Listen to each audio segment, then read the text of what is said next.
In the Kupiansk area, the Russian army retains its offensive potential despite constant counterattacks by Ukrainian units. According to reports from January 11th, the Russian army reached the village of Podoli, east of the city. The Russian command in this area is seeking to encircle a group of Ukrainian troops on the eastern bank of the Oskol River. Should fighting break out in Kupiansk-Uzlovaya, the sole bridge across the Oskol River will be under Russian fire control. The entire group of Ukrainian troops would then have to be supplied by river or air. On the front line in the Konstantinovka area, assault units broke through to Novodimitrovka and began fighting for control of the village. Capturing it would allow Russian forces to use the village as a springboard for an attack on the city's outskirts.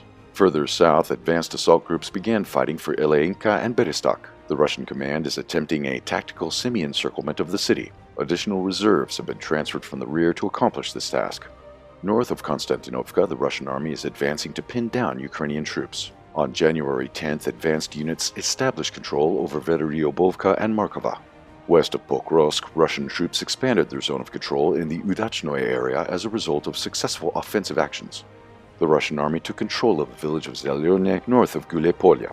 As a result, the front line moved close to the main line of defense of the Ukrainian troops in the area.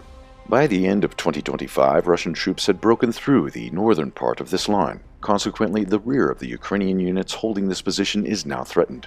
This is evidenced by the expansion of the bridgehead in the area of the breakthrough. Russian troops have taken control of the town of Pryluki north of Galeipol.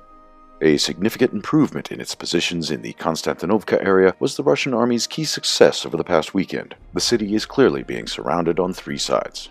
In Kupiansk, Ukrainian troops' offensive potential seems to be waning. Key forces are tied up in battles for the city, but have not achieved success. The lack of reserves prevents them from holding back the advance of Russian units on the eastern bank of the Oskol River.